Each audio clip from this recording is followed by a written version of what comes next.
По завршувањето на Детроитскиот мотор шоу, многу новитети ќе се преселат на европскиот континент. Пред се тоа ќе бидат новитетите представени од премиум производителите, како што се Mercedes E-класа, но и Lexus LC 500. Се разбира дека место ќе има и за мејнстрим производителите. Но на самиот почеток ви посакувам срдечно добре дојде и ви ветувам дека во денешното издание на Автомагазин ќе има зошто да останете следниве 30 минути пред ТВ приемниците.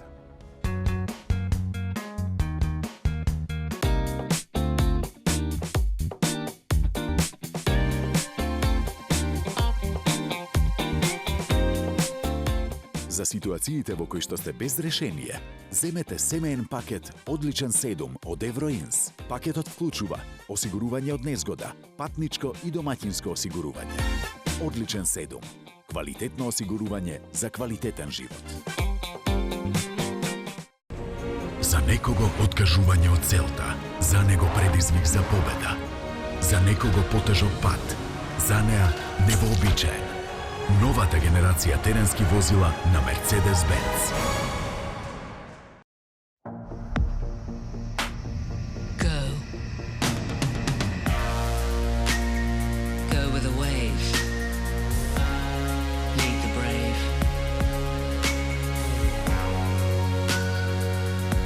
Go bold. Go strong. Go to oceans where no one's gone.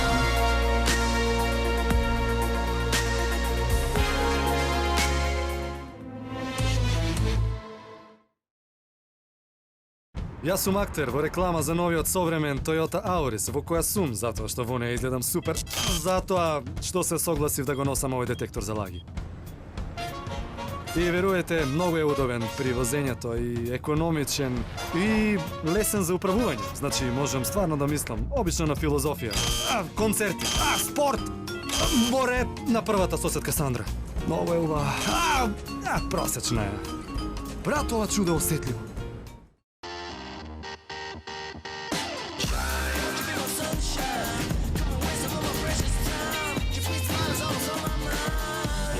You be my sunshine.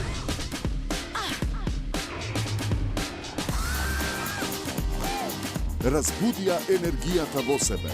Новиот Peugeot 208. Наскоро во Македонија.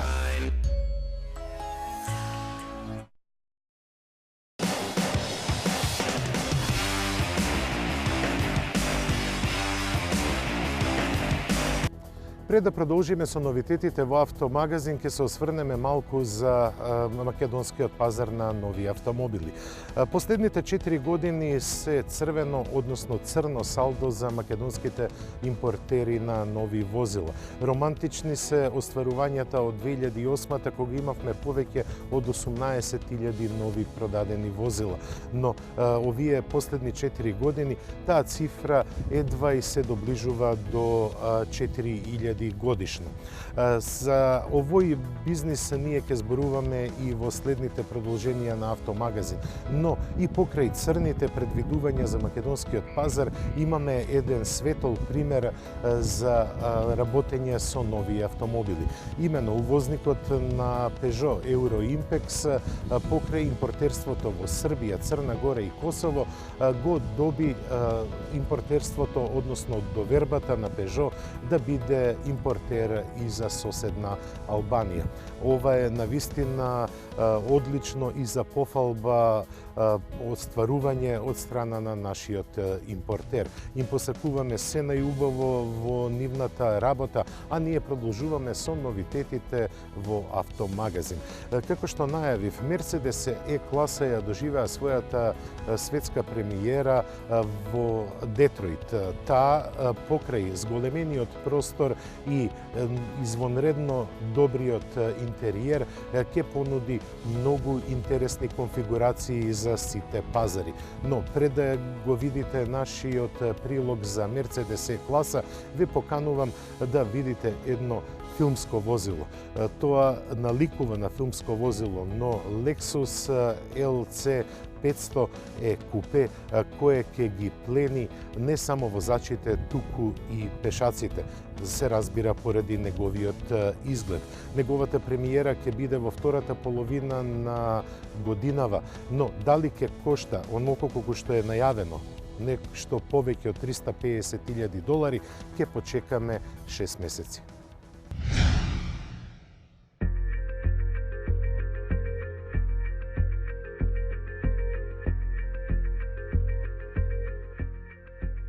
Кога го гледаме, ни доаѓа да се запрашаме чиј автомобил е, на Бетмен или на Супермен. Ниту на едниот, ниту на другиот, бидејќи новиот Lexus LC 500 ќе биде достапен и на обичните смртници, барем на оние што ќе може да го платат. Пред да ве оставиме да погодувате, ќе ви кажеме дека сте блиску, иако бројката во неговата ознака ги навестува 473 конски сили. Таа доаѓа од 5-литарскиот V8, кој е спарен со автоматски менувач со ни повеќе ни помалку туку точно 10 степени на пренос. Со бројките ќе продолжиме малку подоцна за да можеме сега добро да го разгледаме. А тоа ќе мора да го направиме со здраво почит, бидејќи сакале или не, новото купе на Lexus изгледа еднакво страшно и во очите на купувачите и во очите на конкуренцијата. Неговиот изглед е доказ дека јапонците веруваат дека може да се носат со германските и пред се италијанските ривали. За првите до некаде и така, ама за да се увериме и за вторите, сепак ќе треба да дзирнеме под неговата хауба. А таа малку пониско спуштена и својата препознатлива, но малку поагресивно излечена маска верно ги најавува мускулестите линии што следат. Се до задните рамења, кои според нашиот вкус се набилдани малку повеќе отколку што треба. Но затоа силуетата меѓу нив е олицетворение на соништата на секој зависник на адреналинот. Може би не толку како кај суперлативниот LFA, но сосема доволно да се свати дека веќе не се сонува и дека LC 500 е реалност кој може и да се почувствува. Неговото појавување беше најавено со концептот LFLC пред 4 години исто тука во Детройт, чии импресии беа толку силни што Lexus веднаш му даде зелено светло за сериско производство. Иако првично наменет само за покажување, тој тогаш ги изненади сите, вклучувајќи ги и одговорните во Јапонија, кои за да се осигураат дека впечатокот не е минлив го покажаа на 3 континенти, пошто и дефинитивно следеше таквата одлука. За незината исправност да биде комплетно докажана, тие се погрижија на LC 500 да му обезбедат и дополнителни атрибути. Брзиот поглед на сработеното од инженерите ќе покаже дека тие сериозно се зафатиле да ги предизвикаат своите италијански колеги, дури и малку преамбициозно. Но како купувачите се единствените кои се прашуваат, за нив се наменети фактите кои кажуваат дека LC 500 има скоро идеална дистрибуција на тежината. Благо полесниот заден дел на новата платформа со мултилинк ослонување ќе биде чист предизвик за кревање на адреналинот на затворените патики. Во тој случај сигурносните вентили што треба да го спречат неговото вриење ќе бидат огромните сопирачки дискови со 6 клипа напред и 4 клипа назад, замаскирани за 20 и 21 инчните тркала. Споменатиот 5-литарски V8 агрегат, познат од GSF и RCF, до задните тркала испорачува купно 473 конски сили, кои LC 500 ефективно ги претвора во забрзување до 100 за 4,5 секунди. За неговата 4,76 метри долга каросерија, подобро да го поднесе тоа, додадени се специјални засилувања во просторот за моторот. Покривот е од јаглеродни влакна, страничните панели од алуминиум, а подот на багажникот е од композитни материјали. Натрешноста е пак како што се очекува од Lexus, повеќе луксузна отколку спортска и не целосно ги доловува апокалиптичните перформанси на зашеметувачкото купе кое е дел на калифорниското студио за дизајн на Toyota. Сепак неговата намена не е да ја потполни празнината направена со престановувањето на производството на SC430 пред многу години, туку во основа да настапува како поевтина варијанта на LFA. Продажбата ќе му започне во втората половина од годинава, кога и ќе дознаеме колку навистина ќе биде поевтин од неговите проектирани $375,000.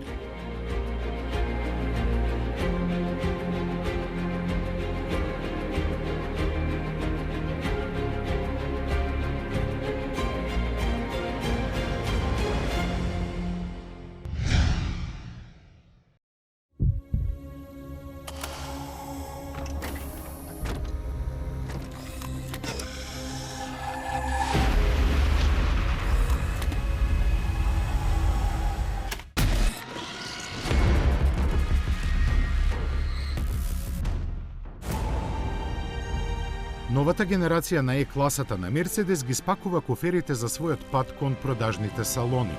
Попат застана на салонот на автомобилите во Детройт, каде покажа зошто Мерцедес досега има продадено 13 милиони возила од овој модел. Влијанието на С-класата и индиректно на С-класата е забележливо и посекувано, а сендвичот во кој ја ставија изгледа доволно вкусен за да се задржи темпото на зголемување на претходно споменатата бројка.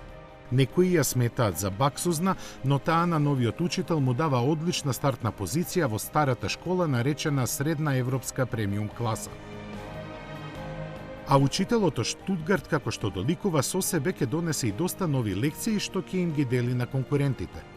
Пред се од областа на високите технологии, чии типични представници се перформансните LED светла составени од 84 индивидуално контролирани елементи и интелигентниот систем за полуавтономно возење. На нив се надополнуваат превентивниот безбедносен систем со активно кочење и управување, способноста за само паркирање и комуникација со другите возила на патот, можноста за користење на мобилниот телефон како клуч за возилото и друго. Целосно демифистицирање на содржините на 4,9 метарскиот директорски седан ќе им го препуштиме на купувачите. И во погледот на механиката, Мерцедес направи голем чекор во иднината со оваа 10-та генерација на Е-класата. Во значајно изменетата понуда на мотори, најсилниот ќе биде 4-литарскиот V8 со околу 600 конски сили за AMG верзијата, а најштедливиот плагин хибридот со 279 конски сили. Тие ќе се појават нешто подоцна, а нивната предводница на пазарот ќе бидат 2-литарскиот бензинец со 184 и двата дизела од 2 и 3 литри со 194 и 258 конски сили. Заеднички за сите ќе бидат новиот 9-степен автоматски менувач и аеродинамичната каросерија со коефициент на отпор на воздухот од само 0,23. За неа ќе може да се бира помеѓу 4 типа ослонување, покрај стандардното, уште и пониско, спортски тврдо или целосно воздушно со електронски контролирани амортизери. И кабината како и платформата доживеа драматични промени.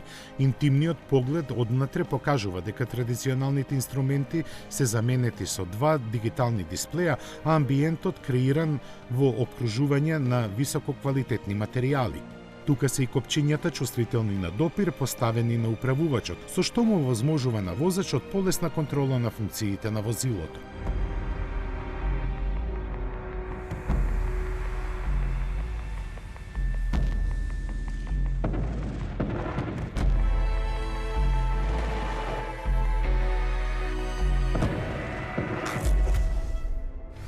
Новата Е-класа ја очекуваме во 4 изданија – седан, караван, купе и кабриолет. Првото ќе стигне за продажба во април по цена од 45.000 евра во Германија.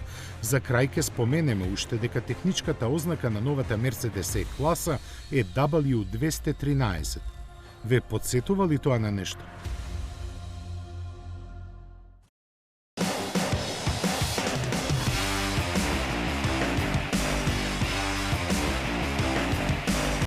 И во следниот прилог ќе останеме со луксузните возила. Овој пат со Acura, која е луксузна марка на Honda и нејзиниот концепт наречен Precision.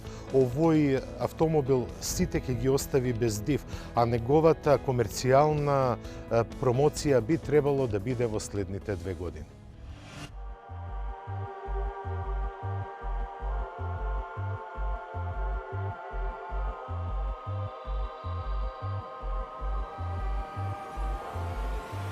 Со концептот Precision, американската луксузна филијала на Honda ги најави идните насоки во кои ќе се развива дизајнот на марката, но за неамериканската публика неговото појавување на салонот на автомобилите во Детройт представуваше благо изненадување. Пријатно затоа што откако пред 2,5 години, кога следејќи ги Lexus и Infiniti, ги навејави своите глобални амбиции за тие што ги познаваа моделите на Acura, тоа беше сулуда идеја осудена на неуспех. Причини за таква гледна точка има 2, но ние ќе се задржиме на дизајнот и ќе кажеме само дека сегашните автомобили на оваа марка може да им се допаѓаат единствено на американиците и на никој друг. Затоа и различното толкување на прецизниот поглед кон иднината, што ни ги овозможи овој фасцинантен концепт, заслужува повеќе внимание отколку што на прв поглед изгледа дека му е потребно. А тој ни укажува на фактот дека гледано на долгорочни патеки, јапонците сериозно ја сваќаат потребата Акура да се пробие низ светот. За остварување на таа цел, моделите на Honda веќе поминуваат низ фазата на глобализација, а Акура е на вистинскиот пат да стане тоа што треба да биде. Без иднина како серијски модел, овој концепт во себе обединува неколку значајни карактеристики. Со првиот блиц поглед ќе се препознае страста што ја дава потребната енергија за фокусирање на глобалниот продор, а подлабокиот поглед ќе открие дека во него се крие потенцијал за освојување на симпатиите на секогаш за алтернативи расположените купувачи, а такви ги има доволно низ целиот свет.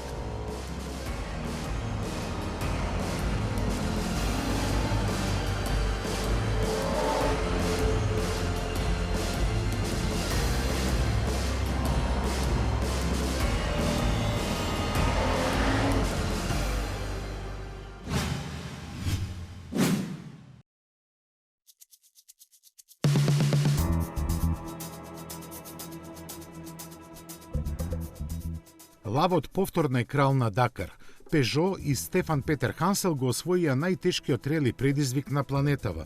До спектакуларната победа искусниот француски велемајстор стигна во еден здив, докажувајќи ја доминантноста на новиот Пежо 2008 ДКР, специјално конструиран за оваа трка. Автомобилскиот подиум го дополнија Насер Ал Атија со Мини и Жиниел де Велјерс со Тојота.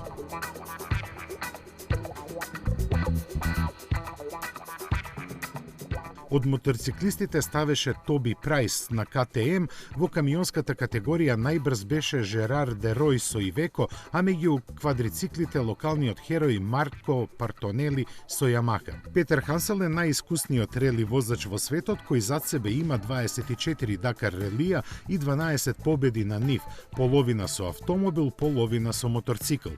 На годинешното издание на Дакар учествуваа 354 екипажи, од кои 215 завршија.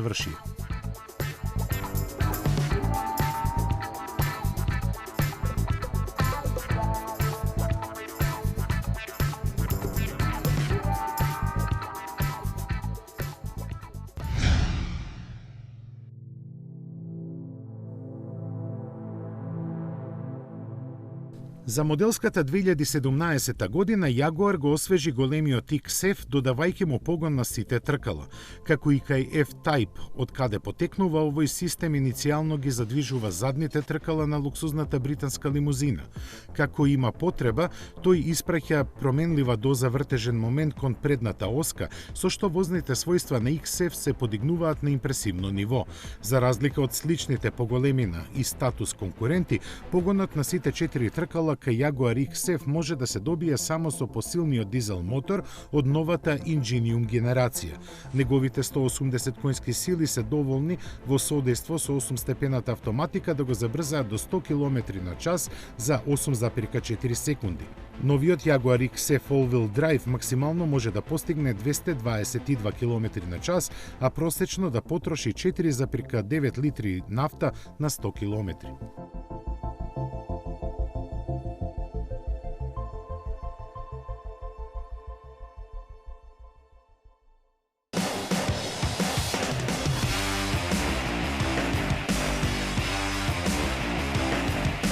Се уште сме под импресиите на Детроитскиот мотор шоу. Во досегашните прилози ви прикажавме премиум возила, но Kia Telluride е мејнстрим возило кое остави многу силен впечаток на сите посетители на Детроитскиот мотор шоу.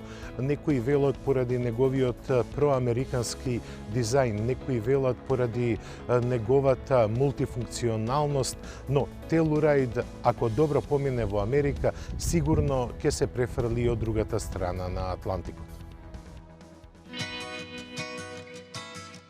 Од позначајните премиери во Детройт една не заинтригира посебно – концептот Kia Telluride. Затоа решивме да фрлиме уште еден екстра поглед кон него. Но пред тоа да се осврнеме малку на неговото име. Тоа за нас е чудно, но не и за американците и оние кои биле во Колорадо, бидејќи се работи за популарен ски ресорт. Во поранешен рударски центар среброто одамно престанало да се вади, но се уште живее легендата за тогаш непознатиот Буч Касиди. Тој пред скоро 120 години ја ограбил локалната банка напуштајќи ја со неверојатни $25,000 за тоа време. Настанот го направи славен, а дали Kia со Telluride ќе успее да ги ограби останатите производители на возила и да им ги зеде клиентите, допрва ќе видиме. Адути да успее во тоа има и премногу. Големото и луксузно спортско корисно возило, како досега Kia немаше во гамата, поседува јасни знаци кои покажуваат на каде ќе тргне иднината на корејската марка, барем во Америка. Подготвен е во дизајнерското студио во Калифорнија, изобилува со напредни технологии и ќе го лансира дизајнерското изразување на компанијата во нов правец. Традиционално скржави во ваквите најави, неколкуте кратки реда текст за Telluride корејците ги илустрираа со пикантерии, како што се, например, седиштата од капетански вид. Единечни и напред и назад. Тие се опремени со сензори кои ги ловат виталните информации на патниците и ги покажуваат на дисплеј на вратата. Под витални мислиме на пулсот на срцето, нивото на стрес и слични медицинско-психички показатели според кои се синхронизира амбиентот во возилото. Надворешниот изглед на овој интересен иден модел на Kia е сушта спротивност на она што го очекувавме од оваа марка. За да вистина се свати колку отмено и надмено се доживува, големиот и луксузен теренец треба да се види во живо. Снимките визуелно доловуваат дел од впечатоците, но не и сите. Нам кои бевме во Детройт, тие ни се кристално јасни. Но како корејците очекуваат публиката да се изјасни дали им се допаѓа ова нивно премиум кросоверско изразување, ќе мора да го покажат и на другите позначени салони на автомобилите ширум светот. После тоа ќе може да одлучат за неговата судбина, дали ќе го испратат на пат кон производствените ленти или пак ќе го спакуваат во некој подрум во нивните развојни центри. Пред да преюдицираме што би се случило, да споменеме дека тие веќе имаат едно големо спортско корисно возило во гамата. Тоа е моделот Мохаве или Борего, како што се нарекува на некои пазари, за кои ние во Европа скоро ништо не знаеме. Но, како тој е представник на старата школа, доста бргу по своето представување во 2008 година, еден по еден ги напушташе светските пазари и во моментот е присутен само на Блискиот Исток, во Русија и Централна Азија.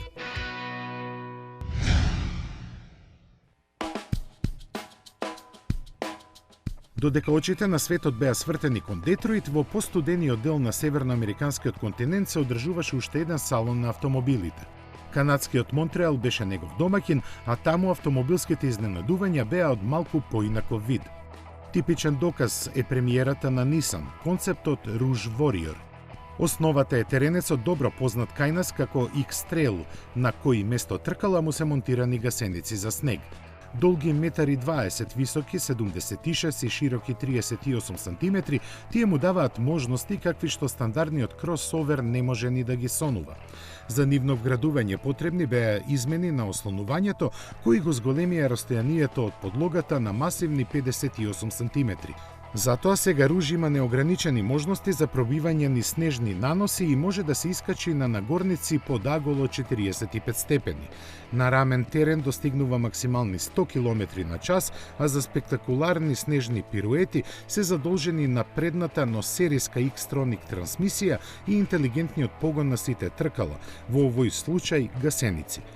Тој 30 пати во секунда ги прилагодува параметрите според условите на теренот, не оставајќи можност снегот да го надвладее над возбудата предизвикана од возењето по него.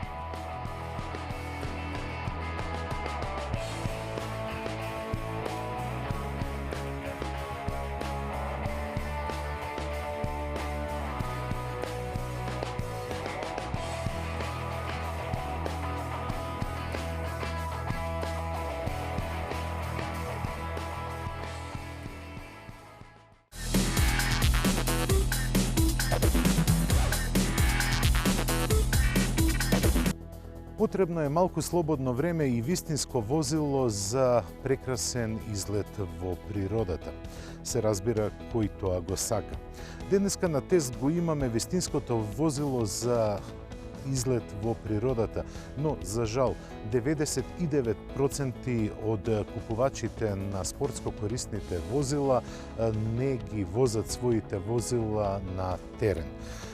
BMW X1, новата генерација, има цела палета на дополнителна и серијска опрема која ќе ве направи да се чувствувате супериорно на теренот.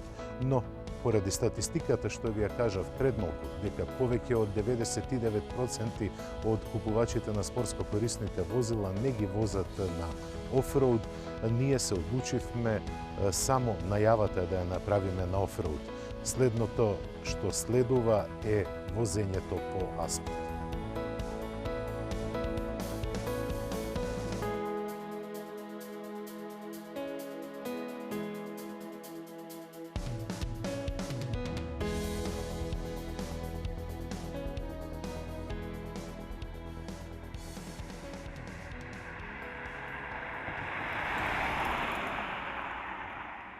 Со новата генерација на X7 BMW ги испегла сите оние мали недостатоци кои беа присутни кај неговиот претходник. Пред се ќе зборуваме за имиджот. X7 кога се појави на пазарот имаше еден атрибут, односно прекар дека е женски теренец. Со новата генерација BMW тоа како да сака да го избрише.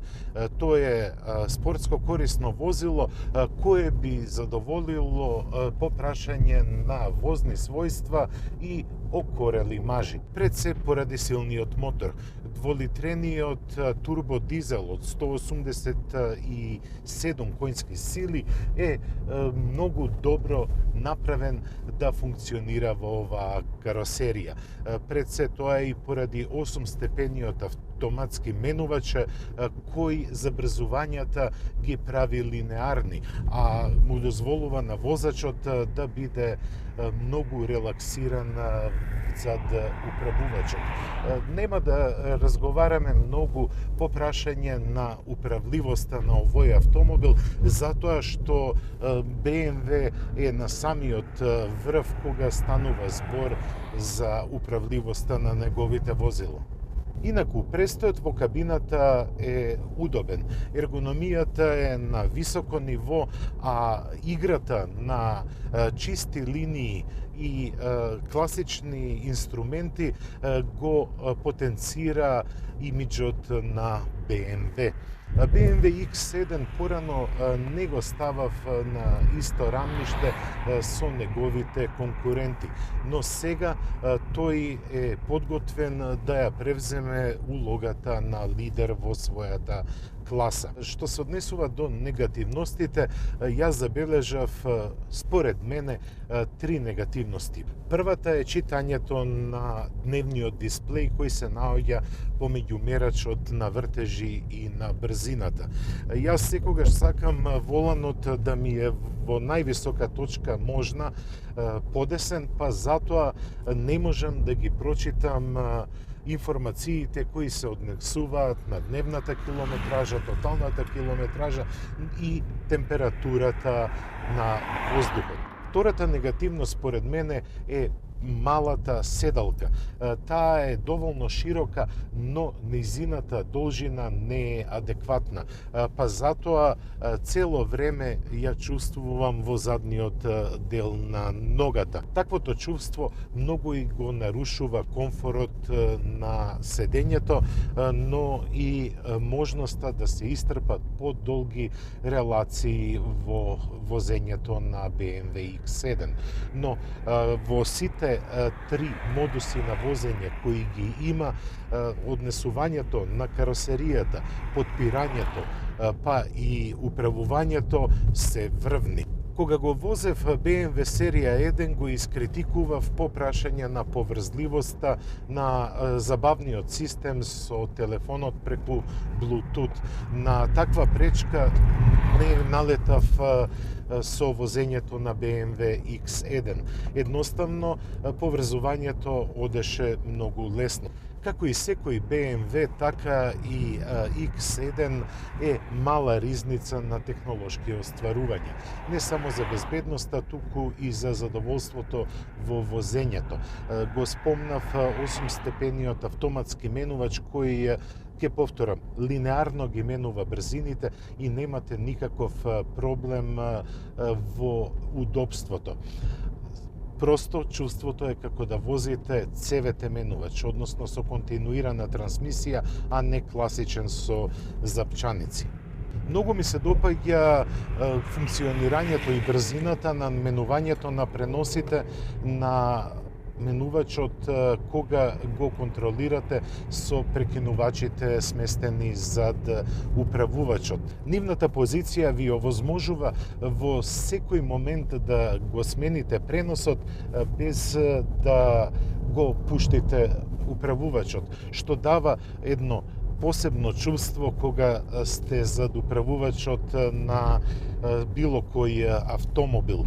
Инаку подпирањето е малку потврдо, но се однесува извонредно джентлменски на асфалтиран пат. Тестираниот модел е опремен со летни пневматици, па затоа не секав да ризикувам да го возам на офроуд, бидејќи може да има секакви изненадувања. Но на асфалт X-драйвот е вистинско задоволство за секој возач. Тој има сооднос на преносот на силата за прв пат во BMW 60% на предната и 40% на задната оска. Но тој сооднос може да варира во зависност од стилот на возење. Па затоа во секој момент можете да уживате во благодетите на активниот погон на сите 4 тркала. Кога претерувам со брзината, електрониката многу брзо реагира и го стабилизира BMW X1. Искрено се надевам дека ќе имам можност да дојдам повторно на овој пат, но со зимски пневматици со истото возило и да го пробам X-Drive во услови кога има снег на патот. Како што реков, многу е битно да се има вистински пневматици за било кое возило, без оглед на погонот, дали е на предната, задната или на сите оски. Благодетите на X-Drive ги почувствував на студениот мавровски асфалт, но моја желба е да ги почувствувам и на пат кој е прекриен со снег и мраз.